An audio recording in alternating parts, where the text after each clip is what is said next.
Pronto, a partir de agora a gente está gravando a aula e aí as pessoas que não puderam entrar hoje porque estão trabalhando ou porque estão sem internet, eu vou baixar essa aula, vou colocar no YouTube e aí deixo o link disponível para eles poderem acompanhar em outro momento. Beleza?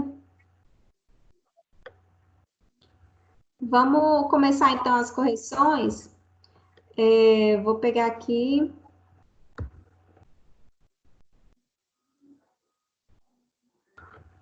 as nossas listas. Então, vamos começar com aquela primeira lista que eu passei, que foi logo quando nós passamos para esse momento virtual, e aí eu passei a primeira lista que era sobre a classificação dos instrumentos. Foi dia 20 de março. E aí, o primeiro exercício pergunta o seguinte: o que podemos definir como instrumentação industrial? Então, Espera aí, professor. instrumentação. Pode falar. Deixa eu me localizar aqui. Tá. Essa foi a primeira lista. Tá. Pegou? Não, eu tô procurando no caderno aqui a matéria. Tá, pode procurar aí. Que é muita matéria, senão...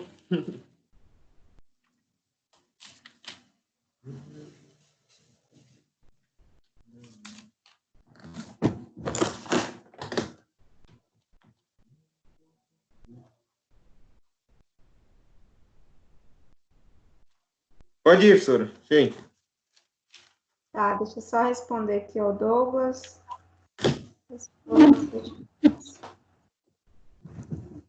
Thales, cadê você?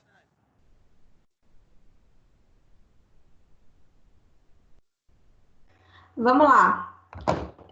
Número 1, que podemos definir como a instrumentação industrial. Então, a instrumentação nada mais é do que uma ciência, né? E o que ela estuda?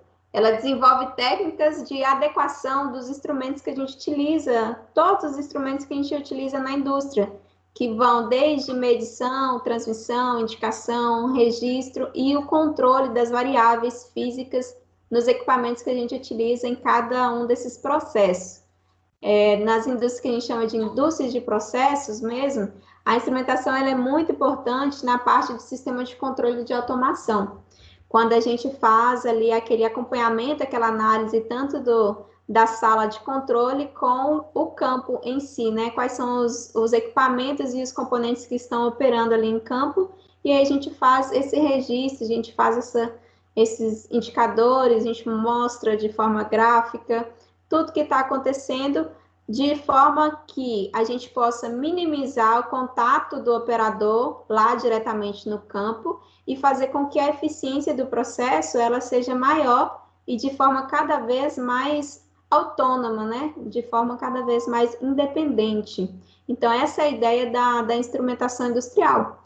A gente analisar todos esses componentes de forma com que a gente faça um maior aproveitamento do processo para garantir a sua eficiência e qualidade.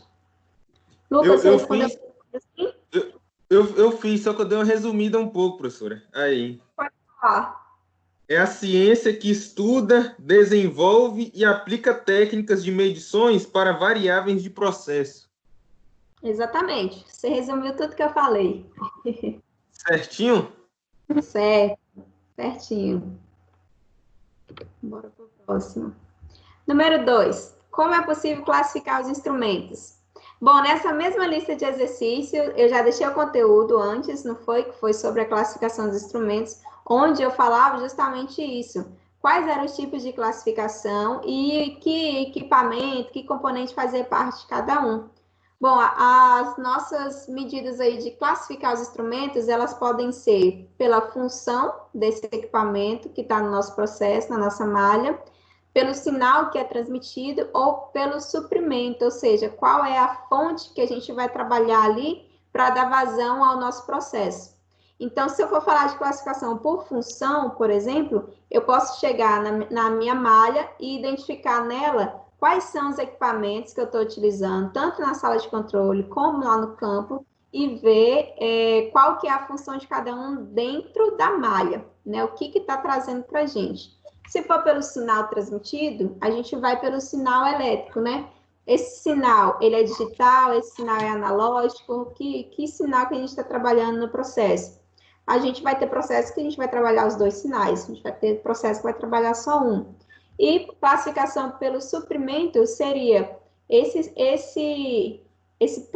processo, ele é pneumático, ele é hidráulico, qual que é a fonte que a gente está utilizando? Então, basicamente, seria esses tipos de classificação que eu mostrei no conteúdo e o que está embasado na apostila de vocês. Lucas? Isso mesmo, professor. Classificação por sinal de transmissão ou suprimento. Isso aí. E tipo de sinal. Eu achei outro também, tipo de sinal. Não sei se também é classificado, né? Sim. Qual é o sinal? Exatamente. Bom, número 3. Nos sistemas de automação, de que forma os instrumentos estão interligados entre si? E qual é a sequência dentro da malha?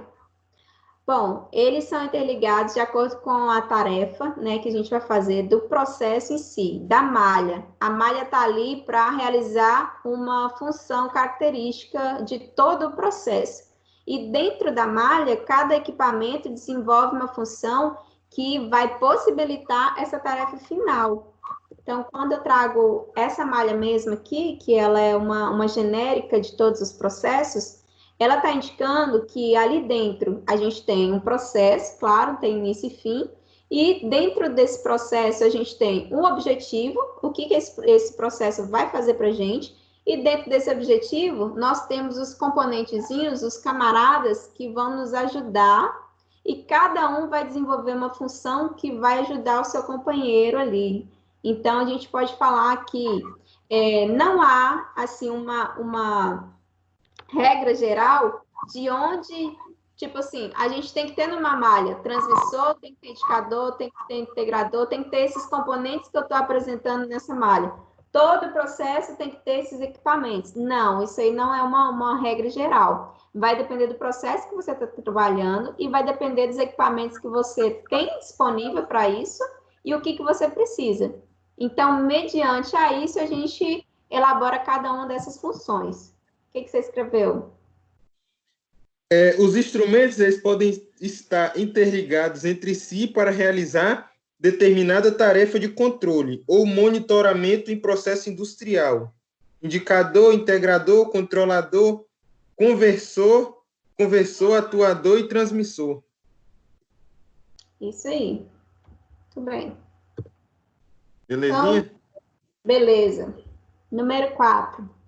Como a gente identifica os instrumentos, elementos pneumáticos? A partir de que a gente identifica que um instrumento ele é pneumático?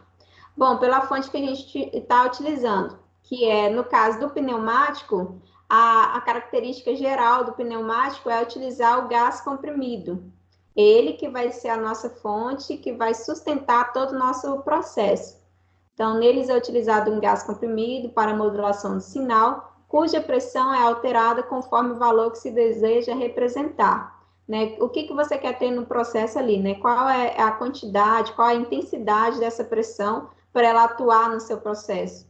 A variação da pressão do gás é linearmente manipulada numa faixa específica e padronizada internacionalmente. Ou seja, em qualquer lugar do mundo a gente consegue interpretar esses valores da pressão.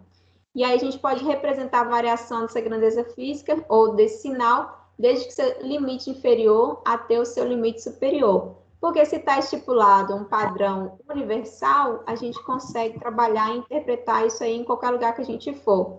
Por isso que é bom toda aquela parte de simbologia, que a gente até fez uma atividade em sala de aula, para a gente identificar cada equipamento, cada componente, como ele está funcionando. Lucas. Sim, ali é muito símbolo, né, professora? Aquela tabela é difícil decorar todos.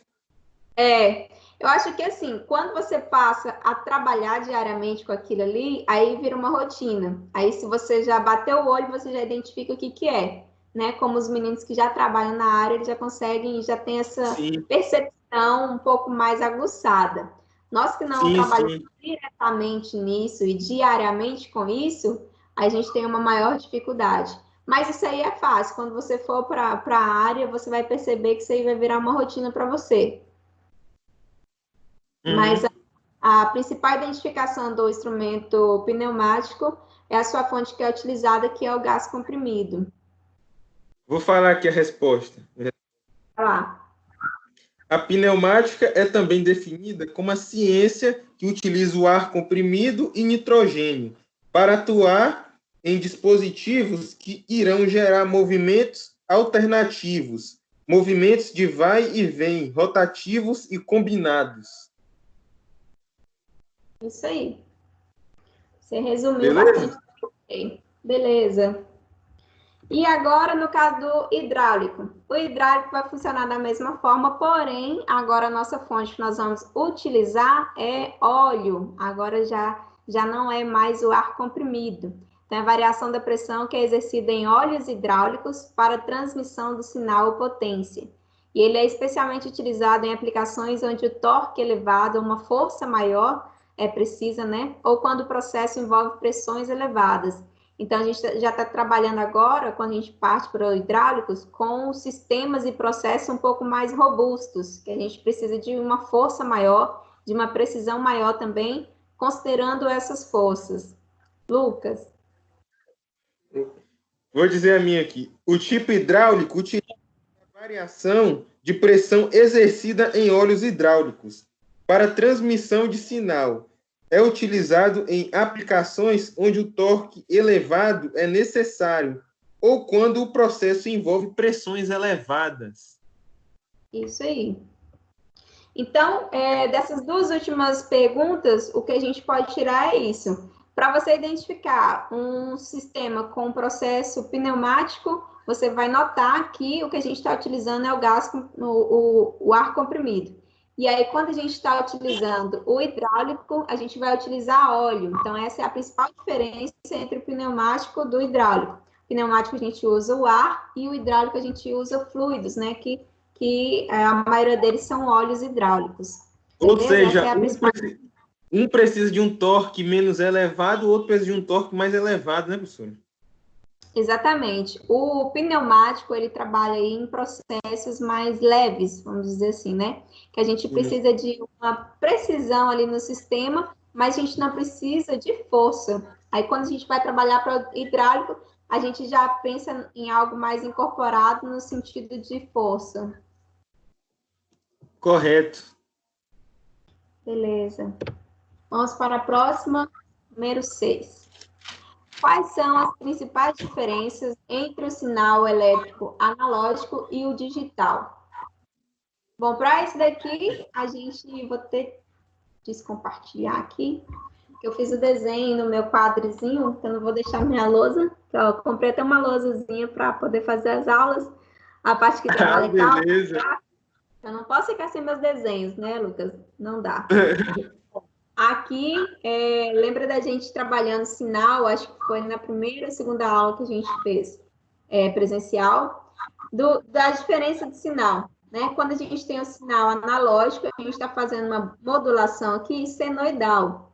E aí, quando a gente parte para o digital, a gente já está fazendo aqui agora o pulso. Né? Então, a gente vai trabalhar com... Agora a gente vai trabalhar com a parte mais modulada no sentido de pacotes de informação. Então, a gente consegue trabalhar melhor levando pacotes de informação. E aí, o que a gente perdia nessa modulação senoidal aqui, que a gente perdia muita coisa, o digital a gente consegue trabalhar um pouco melhor com o que a gente chama de integral, né? Que é pegar pequenas partes aqui dessa senoide, é como se eu estivesse pegando dentro da senoide pequenas partes, que a gente chama de amostras, e aí mandando por pacotes de informação mesmo. Então, essa é a principal diferença de um sinal elétrico digital e o sinal analógico. O que você fez, Lucas? Analógico é um sinal padronizado que possui seu valor mínimo e máximo de uma variável física em um processo industrial. Como padrão para longas distâncias, são utilizados sinal de corrente contínua, modulados entre 4 a 20 mA, o analógico. Correto? Isso, correto. O digital, os pacotes de informação sobre a variável de processo medida ou outras informações de processo industrial são enviadas através de sinal digital, ou seja, para que a formação entre o transmissor e o receptor seja enviado com sucesso, adota-se um protocolo de comunicação. Isso mesmo. Então, foi justamente o que eu expliquei, né, que o analógico, a gente vai fazer uma modulação dessa senoide, e o digital a gente vai envolver agora pacotes de informação, e isso gera protocolos de informação também. Então, são diferentes protocolos que a gente pode utilizar dentro de um processo. Aí, cada um recebe um nome, né? Tem Fidbus, tem alguns que são mais comuns, né? São mais populares. Sim. Mas essa é a principal diferença. Bom, vamos voltar. Número 7. Quais são as desvantagens dos instrumentos hidráulicos se comparados aos pneumáticos? Então, vamos ver agora as diferenças. Então, se eu tiver um instrumento hidráulico e comparar ele com pneumático, o que eu vou ter de desvantagem? Então, as principais desvantagens são: número 1, necessidade de tubulações de óleo para transmissão e suprimento. E essa tubulação também ela tem que ser devidamente representada, até porque também ela envolve aí uma parte de simbologia, e essa simbologia também é universal. Então, em qualquer lugar do mundo que você tiver, a tubulação de óleo ela vai seguir um padrão. Você vai saber que aquilo ali é uma tubulação de óleo, até para você conseguir diferenciar entre outros tipos de tubulação, pode ser de água. De repente, se você tiver um processo, você tem tubulação de óleo para fazer essa parte hidráulica, tubulação de água para fazer a lavagem de outra coisa. Você tem post-it? João Vitor, você tem post-it?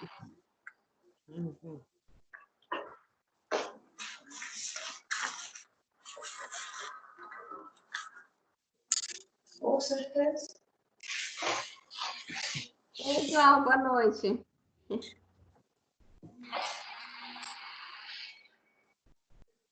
Tá me ouvindo, João, Pedro, Ramon? Tá bem? Tô sim, tá beleza. Oi? Tá. A gente está fazendo a correção da lista. Estamos fazendo a correção Beleza, da primeira lista. eu tava tentando conectar antes aqui, mas agora foi. Beleza. Mas aí, de qualquer jeito, eu estou gravando essa aula e aí eu vou deixar disponível depois no YouTube. Aí, se vocês tiverem Beleza, dúvidas, então. vocês pegam também e pode me chamar também, tá? Beleza. Tá bem ruim. Estou compartilhando, vocês estão vendo? Sim. Tá. Então, beleza. Essa é a número 7 da primeira lista. E a gente Eu não tô vendo não, viu?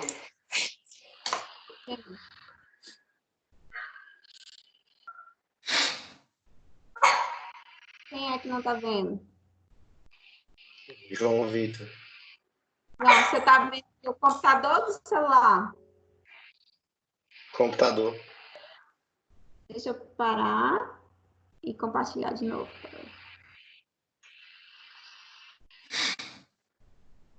E agora, João? Também não. Então, você está com sua atividade aí? Pega ela para... Isso. Então, acompanha pela sua atividade. Para quem está conseguindo ver, tá só a pergunta e a resposta também. Quais são as desvantagens dos instrumentos hidráulicos comparados com os pneumáticos? Então, a primeira desvantagem é que tem que ter uma necessidade de tubulação de óleo para fazer a transmissão e suprimento. Não tem como a gente levar algo que a gente possa tirar de um local e colocar em outro. Precisa de uma tubulação específica de óleo. E essa tubulação, ela é também identificada, ela é padronizada de forma universal, que onde você for, você vai saber que ali é uma tubulação de óleo. Eu estava explicando que há lugares que você vai se deparar com diferentes tubulações. E aí, se você não saber identificar pela cor qual é a tubulação, é perigoso que você até prejudique o sistema, o processo e possa causar algum acidente, né? Então, a gente tem essa identificação de cores nas tubulações justamente para poder trabalhar isso aí, essa diferença. Também tem uma necessidade de inspeção periódica do nível de óleo, bem como a sua troca. Então, deve fazer uma inspeção, né, uma inspeção assim, de tempos em tempos, e aí esse tempo é especificado de acordo com a sua utilização, como que você utiliza dentro do seu processo, né, esse óleo, para ver como que está o nível de óleo, se vai precisar trocar, se vai ter que fazer alguma manutenção mais específica. E também tem que ter a necessidade de equipamentos auxiliares, como o reservatório, o filtro e bombas. Então, todo o processo hidráulico, você vai ver lá um sistema de filtro e bomba, né? Mais precisamente de filtros, porque quando a gente trabalha com óleo, a gente necessita aí de um filtro nele. Lucas, mesma resposta diferente? O meu da resposta é diferente, professor. Fiz um pouquinho diferente. A Pode minha falar. tá igual. O óleo hidráulico é poluente e não deve ser jogado ao meio ambiente comparado ao ar. O óleo não é um meio veloz devido à sua viscosidade. Requer uma cara e extrema manutenção também. Sim. 3 Concordo. pontos. Beleza. Beleza? Eu concordo com todos que você citou também. João?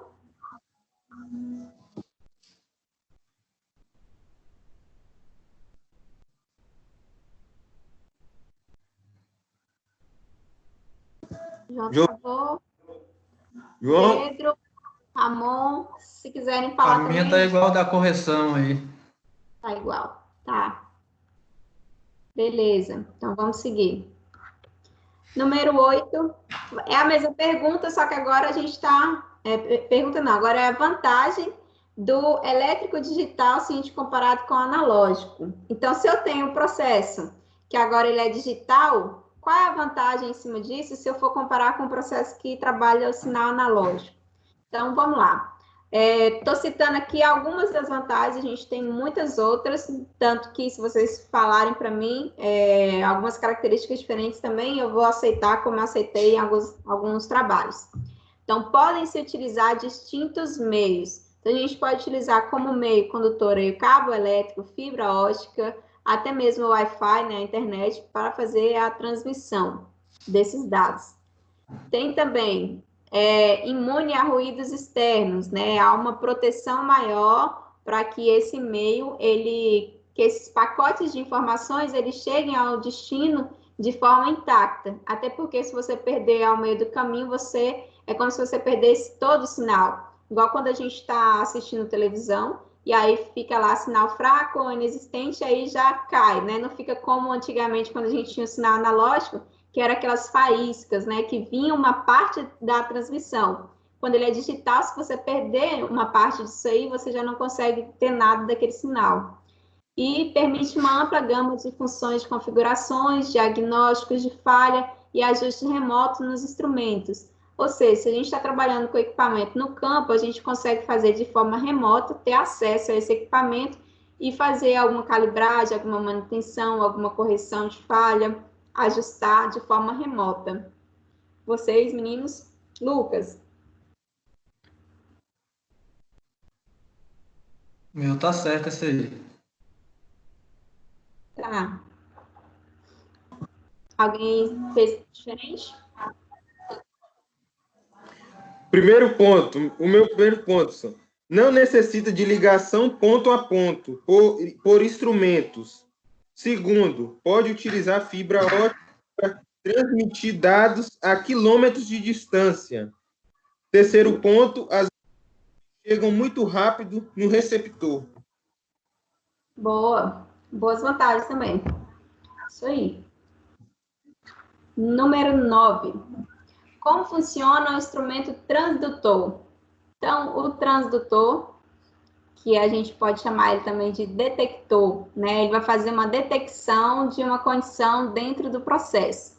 São dispositivos ou elementos que detectam alterações nessas variáveis físicas que a gente está dentro da malha, no processo, fornece uma grandeza de saída, em geral, elétrica, né? O sinal elétrico.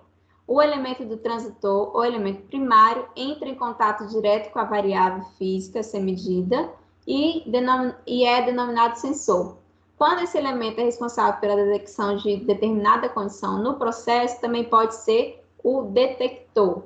Então, ele pode atuar de distintas funções, né? Ele pode ser o sensor, quando a gente trabalha esse elemento do transitor que entra em contato direto com a variável do processo, ou também pode ser o detector, quando a gente está examinando uma condição no processo.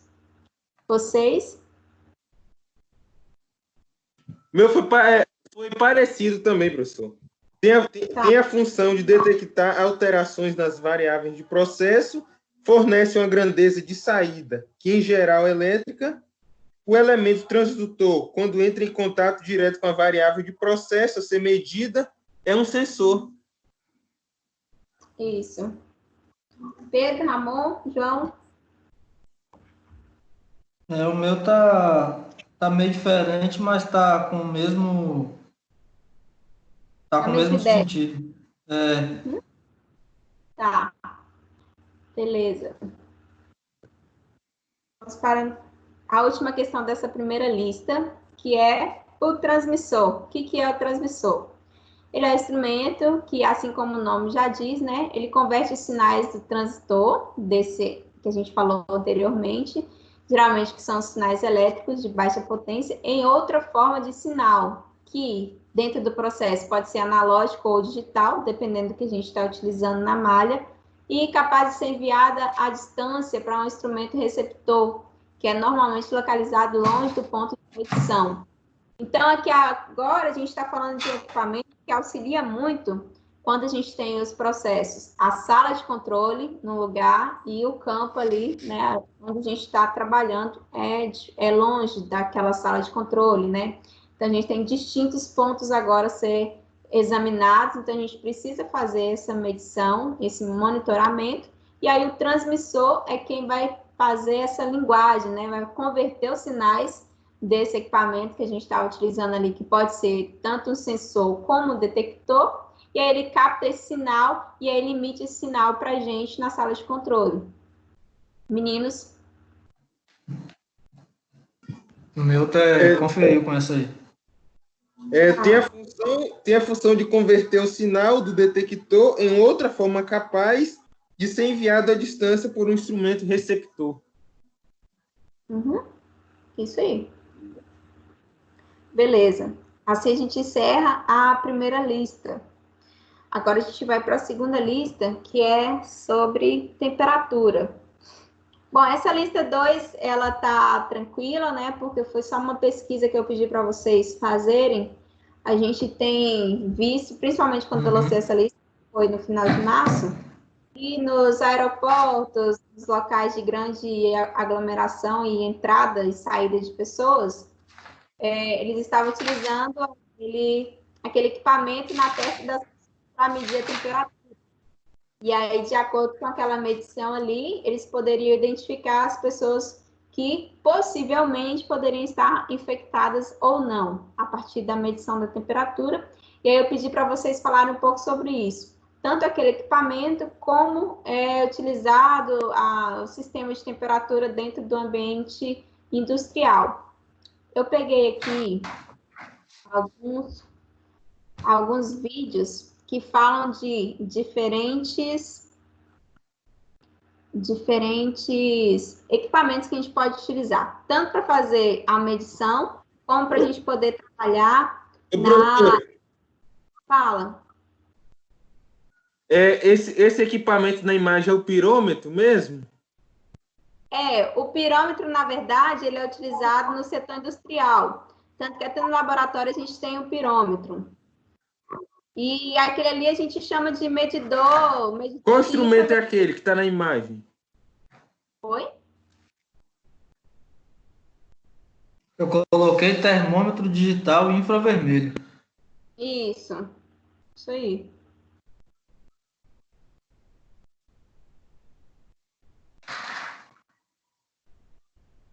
É isso mesmo. Deixa eu ver se eu consigo compartilhar com vocês aqui o vídeo.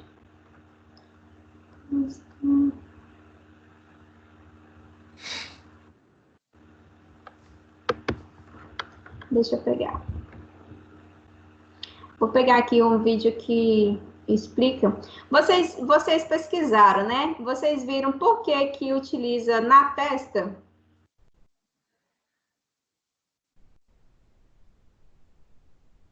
Alguém pesquisou? Eu pesquisei, mas eu acho que não. Você não vê essa parte? Essa curiosidade de por que que utiliza na testa? Oi, a internet tá ruim, eu acho, professora. Ah, tá. Não, eu perguntei assim, Não. Lucas. Você pesquisou por que que aquele nome que a gente utiliza na testa? Porque eu pesquisei sobre o aparelho. Ah, Você quer que eu cita muita coisa, hein? Quer que eu fale? não, fala essa característica aí.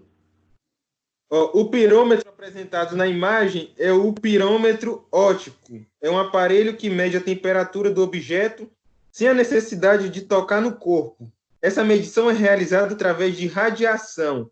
Todo corpo, quando sofre uma variação de temperatura, emite uma radiação eletromagnética. Esse aparelho é composto por um sistema óptico e um detector. O sistema óptico é formado pela lente em um diagrama que limita a área da lente. Ou seja, o sistema óptico irradia a energia e a lança por um objeto, o detector. A energia emitida pelo objeto atinge o sistema óptico do instrumento e conduz a energia para um ou mais detectores fotossensíveis. O detector converte a energia em um sinal elétrico que é convertido em um valor de temperatura. Uhum. Isso mesmo. Ele é utilizado, esse caso aí, o medidor para a testa, ele é utilizado para essa parte de temperatura corporal, porque na testa a gente concentra a maior parte de calor do corpo humano. E também na testa tem uma artéria, que ela é muito importante, que liga a nossa cabeça ao coração. Então, a partir da identificação dessa artéria, a gente consegue concentrar toda a parte sanguínea e aí a temperatura, a diferença de temperatura do corpo. Por isso que é feita basicamente pela testa, onde tem essa artéria aí. Não sabia não. É. Não sabia Quando essa eu vi, informação. eu achei curioso, porque assim, em alguns vídeos as pessoas medem em qualquer lugar do corpo. Elas só apontam, né, o medidor para, sei lá, o braço, qualquer lugar, e aí elas tiram a temperatura. Mas a medição correta mesmo é feita pela testa por causa disso, por causa dessa artéria que conecta aí a nossa cabeça ao coração e ela bombeia essa parte sanguínea e mostra toda a nossa variação de temperatura. Então, onde a gente tem o maior fluxo de temperatura é a cabeça. Onde a gente Você consegue sabe fazer. dizer se dá diferença, professora, se tipo medir no braço e medir na testa? Não dá muita Ah, diferença, não dá muita diferença, mas dá um pouquinho de diferença sim. mas na testa é mais preciso, então, né? Mais precisa. Para esse tipo Ah, tá. de equipamento, ela é mais precisa. Uhum. Agora também a gente tem alguns outros mecanismos. Deixa eu ver aqui se eu consigo compartilhar com vocês alguns vídeos aqui que eu vi que eu achei bem interessante. Esse Rapidinho, daqui professor. fala.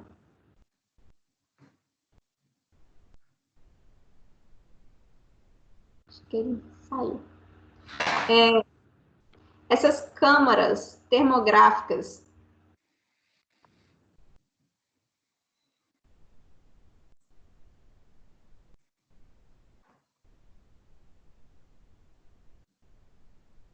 Vou achar. Nesse caso aqui, é o mesmo processo, né? A partir da ondulação de infravermelho, que capta, que faz essa análise das pessoas que estão passando. Esse daqui já é um pouquinho mais aprimorado, porque ele tem um software de monitoramento. Então, ele consegue diagnosticar pelo rosto da pessoa quem é a pessoa e ver se essa pessoa está com febre ou não. Já faz a parte aí de software. Esse Rapaz, aqui é um pouquinho mais especificado também, porque além do software de monitoração, tem o tal do Black Bolt. Esse Black Board aqui, ele permite uma precisão de 0,3 graus Celsius. Então, a precisão dele é muito maior. Esses são alguns métodos. Tem, deixa eu ver se eu consigo atualizar. O termovisor também, que eu achei muito interessante, que é com as câmeras que agora utilizam a inteligência artificial. Aí trabalha essa parte de infravermelho junto com a inteligência artificial. Vou soltar o vídeo aqui.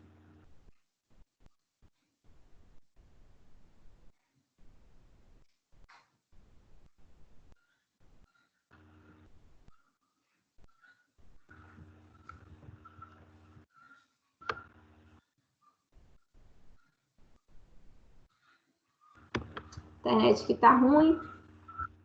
Isso vai.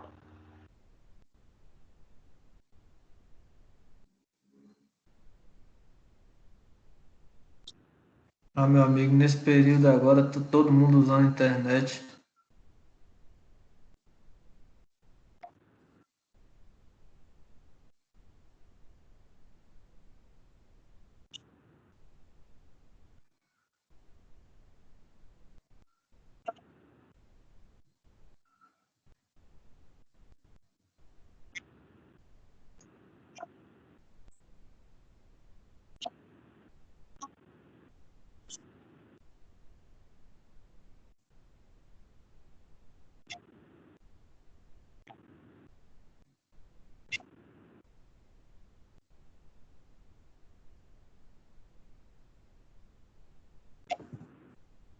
Tá dando para escutar, não, professora?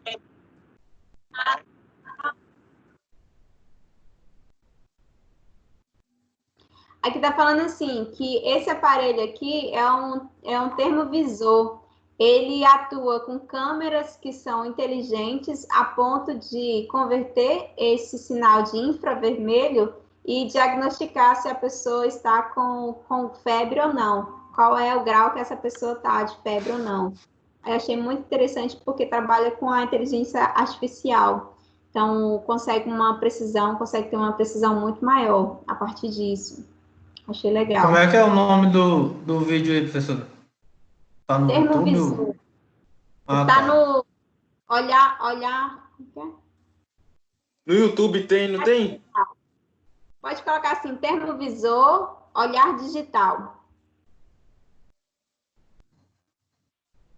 Beleza. Termovisor, olhar digital. Bom, Beleza. era essa pesquisa que eu tinha passado sobre a questão da temperatura, né? O que a gente poderia fazer nessa época do coronavírus, como que estava sendo utilizada, como que a gente faz também no processo industrial, que aí o Lucas até falou do pirômetro, né? Que é o que a gente trabalha na parte industrial de objetos, que a gente pode utilizar em vários processos que dependem da gente saber do monitoramento da temperatura para poder agir sobre ele. Então, um desses aí equipamentos é o pirômetro, que faz essa análise a partir da infravermelho, né? Do infravermelho que trabalha. Vocês ficaram com alguma dúvida nessa parte? Vocês conseguiram pesquisar? Não, aí foi tranquilo. Quer dizer, pra mim foi, né? Tranquilo, né? Tá. Esse Tranquilo. termopares também faz parte, né? Sim. Termopar, ele vem da ideia da temperatura, né? Ele analisa a temperatura num jogo aí de dois componentes e a gente consegue fazer a análise, a precisão da temperatura. Ah, tá. Bom, vamos agora para a atividade avaliativa, então.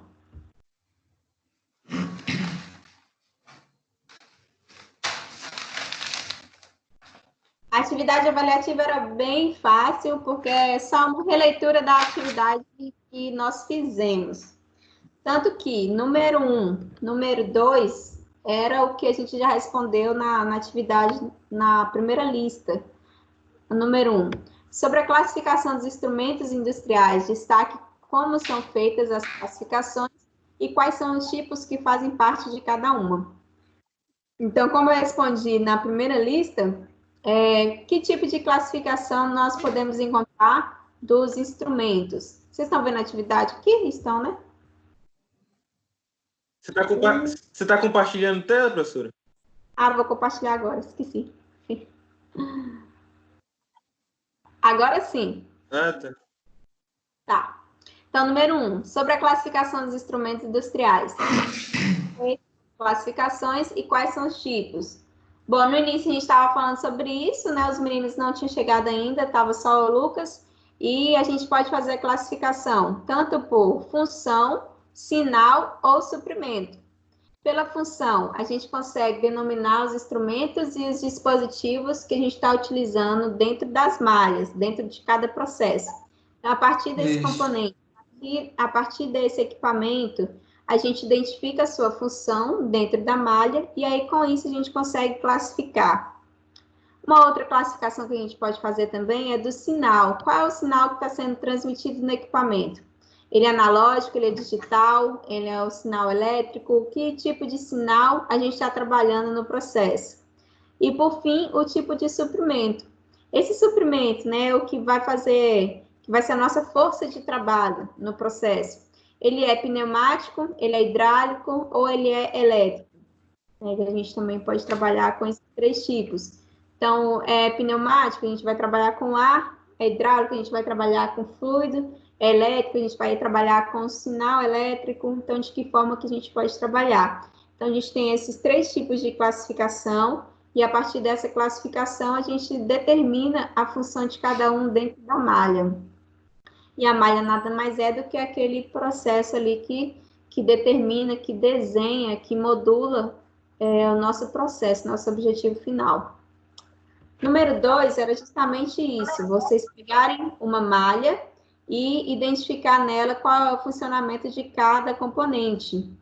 Aí tem essa genérica aqui, eu peguei uma um pouquinho mais específica para poder falar um pouquinho mais do sensor e do elemento final de controle, tá? Naquele outro não tinha.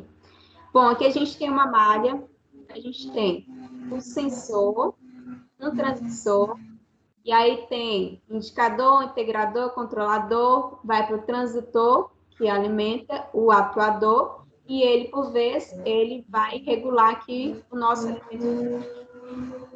Esse caso é uma válvula. Então, era só para vocês pegarem esse sistema e identificar quais eram os equipamentos e o que cada elemento ele está fazendo dentro do processo. Então, se eu for pegar nessa, a gente começa pelo transmissor. Vamos começar aqui pelo transmissor fazendo a identificação do sensor. Então, ele está convertendo os sinais desse sensor. O sensor está identificando o que está passando no meu processo e está emitindo o sinal para o transmissor. O transmissor, ele vai converter o sinal do sensor, que às vezes não é o sinal que está predominando no processo, e aí a gente vai mandar para o nosso indicador. Pode ser a forma de energia padronizada, que vai ser enviada à distância, que nós falamos na atividade, né, que vai ser monitorada, que vai ser registrada lá na minha sala de controle. Então, esse transmissor nada mais do que está fazendo a leitura do sensor e está informando para a gente lá longe, lá na sala de controle. Ó, o sensor está diagnosticando esses valores aqui. Vamos partir do monitoramento dele a partir daí. Depois disso, a gente tem esses 3 elementos: indicador, integrador e o controlador. O indicador, ele vai indicar a variável do processo. Pode ser analógico, pode ser digital, pode ser dos 2 tipos. Ele só vai indicar aqui o que a gente está captando do nosso sensor. Depois que ele indica, o integrador ou o registrador, ele vai, de forma gráfica, ele vai mandar os resultados que o nosso indicador está apontando. O indicador apontou lá os resultados do sensor de uma determinada amostra. O integrador ou o registrador, ele vai apenas registrar esse momento, registrar essas informações e passar para o controlador. O controlador, ele vai, além de identificar o processo que está acontecendo, ele vai realizar a sua programação, que já vem com uma programação definida para esse processo, e aí vai informar se há a necessidade de regular uma variável controlada. A variável que a gente está trabalhando dentro do processo, ela vai ser regulada, há necessidade qualidade, como faz isso? A partir de uma verificação, a partir de uma comparação de parâmetros que a gente utiliza dentro do controlador, dentro da sua programação específica, a gente vai ver se esse controle aqui ele pode ser feito se a nossa elemento final, que no caso a válvula, ela está passando todas as informações de forma que a gente quer, com o valor que a gente chama de set point, né? Que é aquele valor pré-definido. Se está dentro dos parâmetros, dentro dessa programação, se está ok, ele não vai fazer nada, ele só vai indicar para o transitor que está tudo tranquilo, vamos continuar o processo. Caso ele identifique uma falha, caso ele identifique uma diferença entre o set point e o valor que está chegando para ele, aí sim ele vai operar e vai fazer com que essa válvula ela seja regulada. Então, ele vai mandar o sinal para assim, olha, gente, está tendo problema no processo, vamos regular. Qual é o problema? Está acima, está abaixo? Qual é o número que está estipulado? Então, ele faz essa comparação. Se tiver ok, não faz nada. Se tiver uma alteração, se tiver uma falha, ele manda que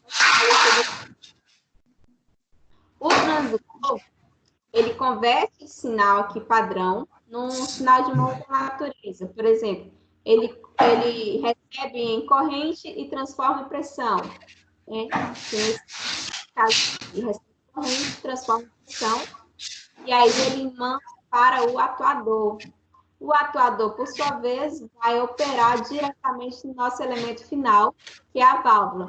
Então, se essa válvula ela esteja com uma vazão maior, esteja com uma pressão diferente do sistema, do que foi feita a sua finalidade ali programada, aí ele vai atuar nela e vai fazer a correção.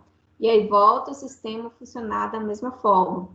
Então, a gente percebe que cada componente, cada equipamento dentro do processo, ele tem a sua função, a sua participação e importância nesse processo, para que quando a gente chega aqui no atuador, ele regule com maior eficácia, né, com uma maior precisão.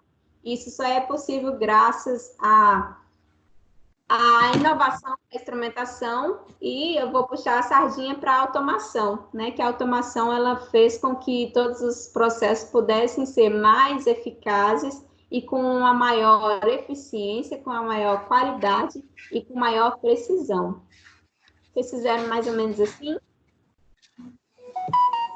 O meu foi parecido, professora.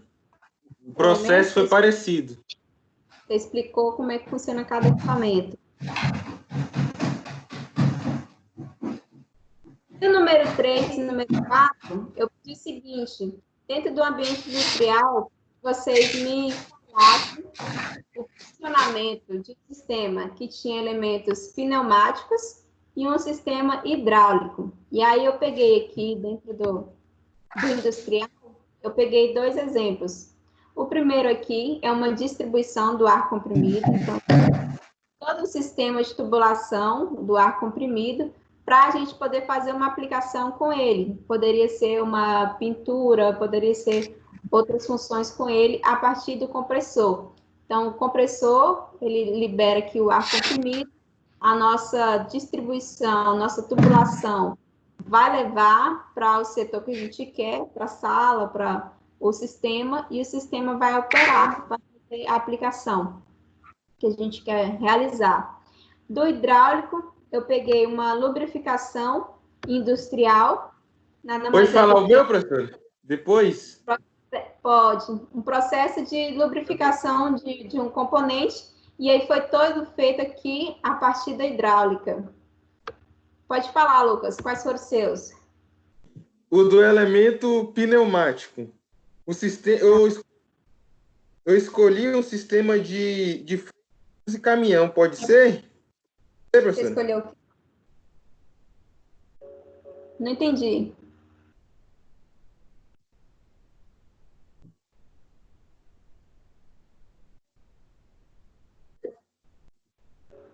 Oi, Lucas. Oi, pode falar. Pode ser? Não entendi o que você falou. Alguma coisa de caminhão.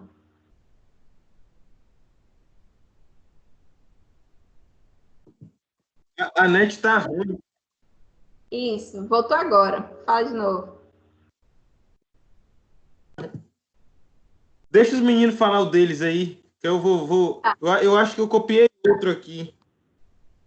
Tá, fala. Ramon, você fez o quê?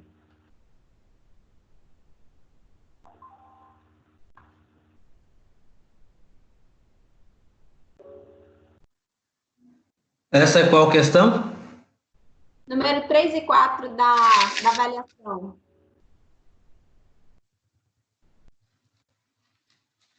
Na 3 eu coloquei assim, semelhante a um sistema hidráulico, o pneumático utiliza de gás, geralmente ar ao invés de fluido, sendo que nesse sistema é a compressão do ar que faz a força do movimento dos pistões. Certo. Você não deu exemplo de nenhum mecanismo dentro da parte industrial? Não.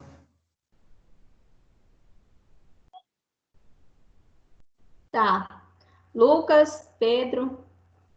O meu eu fiz, professor, só que eu te mandei por foto, né? Só que eu Foi. copiei em outro canto. Eu estou tentando procurar aqui.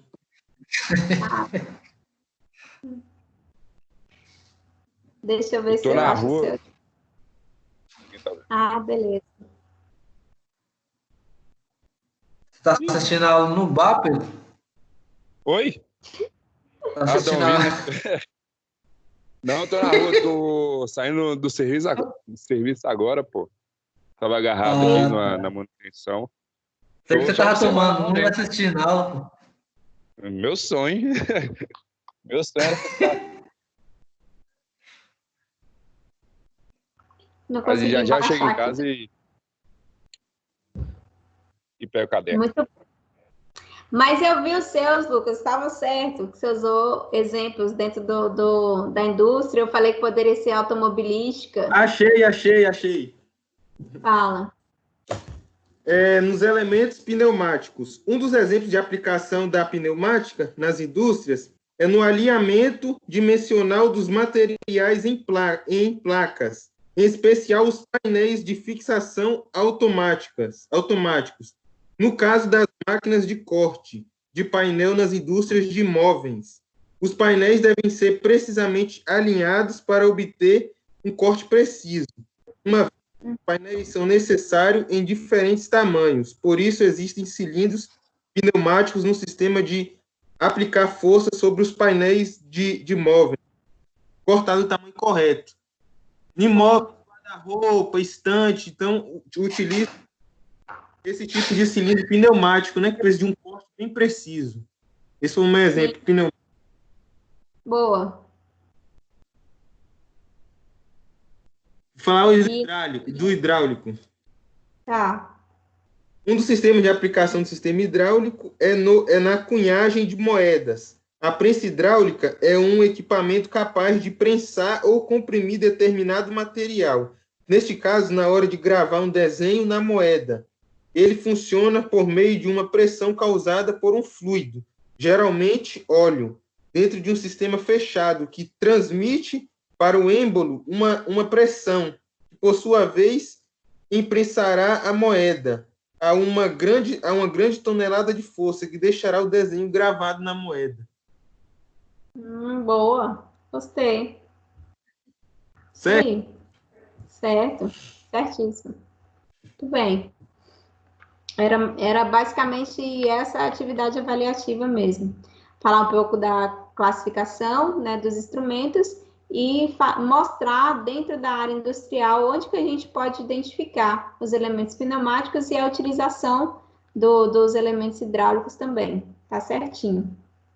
A maioria dos meninos me entregaram atividade, tem uns ainda que estão me devendo atividade, então eu espero que eles vejam essa aula, caso eles tenham alguma dúvida ainda, que eles possam sanar essas dúvidas a partir dessa aula. Acho que deu para pegar, deu para entender bastante tudo que a gente trabalhou até aqui, né?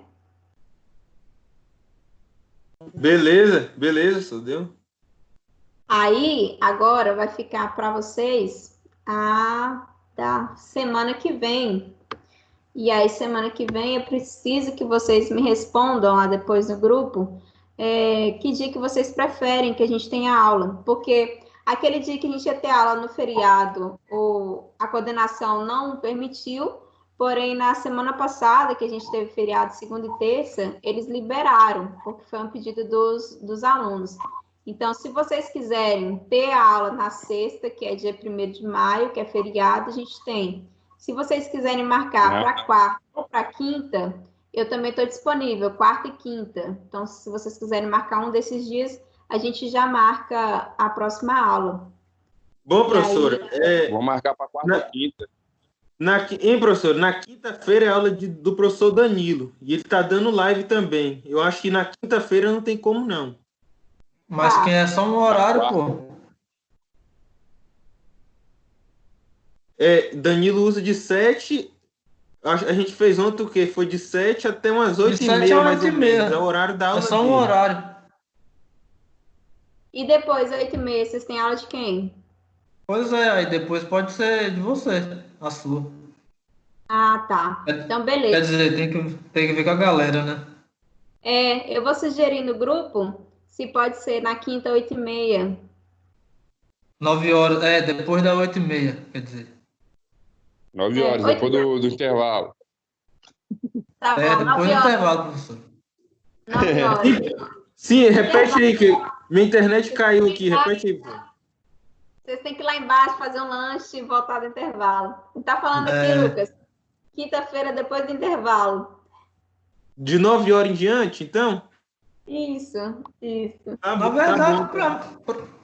pra mim, assim, sobre esse feriado, que ninguém tá viajando. Tá todo mundo em casa. Pra mim, Então, eu vou também viajar, na sexta eu não vou tem pra problema nenhum. Eu também concordaria, amor. Pra sexta não tem problema nenhum. Você Pra vai mim pra tem, onde, vou seu pra vagabundo? Você não pode sair, Vou você pra não Ponta tá podendo Mata, sair, pô, sai. rapaz. Olha, tem 15 dias que eu não vejo minha família, pô. Rapaz, você vai fazer a aglomeração aí, né? Com certeza. Lá, né? Ó, Tô em Teixeira. Então, eu vou perguntar no grupo, ver o que é melhor para a galera no geral. vê aí. Também fica, o que ficar bom para vocês fica bom para mim também. Ou quinta, 9 horas, ou sexta, 7 horas. Para mim, tranquilo. E aí, já para vocês aí pesquisarem isso aí, ó. Vocês responderem para mim. Existe diferença entre pressão e vazão? É a mesma coisa quando a gente fala pressão e vazão? Quero que vocês me respondam essa questão. Deixa eu te copiar aqui, professor. Pera aí. Tá. Tirar print da tela. Existem diferenças entre pressão e vazão?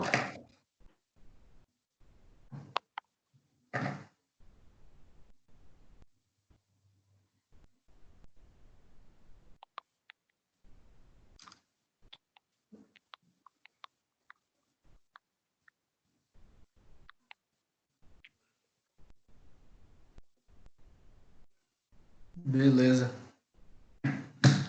Essa aí é para a próxima aula? Para a próxima aula a gente já começa respondendo essa aí, e aí eu já lanço a atividade avaliativa também.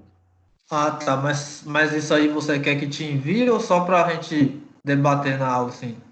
Só para a gente debater, não precisa me enviar, não. Pode deixar no caderno mesmo de vocês, não precisa enviar. Só vocês façam uma leitura, né, ou um vídeo que vocês queiram assistir, que fica melhor para o aprendizado de vocês. E professora? Essa ideia aí. Oi. A senhora vai passar a prova online também? Vou, mas no meu caso é um formulário. Não é assim de vocês terem que fazer enquanto está a aula, não, porque tem muita gente que não está com acesso na internet. Então, não tem nem como eu pedir isso. Tá? Mas aí vai ser um formulário, vai ficar disponível por um tempo para vocês entrarem e responder. Formulário do Google mesmo. Ah, sim. Beleza? Vai ser tranquilo. Tipo igual que é aquelas aulas do pessoal do Pitágoras, né? Isso, exatamente. É só para... semana que vem eu explico como é que faz, mas vai ser tranquilo, não vai ter muita dificuldade, não. E aí a gente já entra com esse assunto de pressão e vazão, tá? Ok. Tava falando sobre semana passada que Danilo vai ser o primeiro horário, depois você, e ele falou que hoje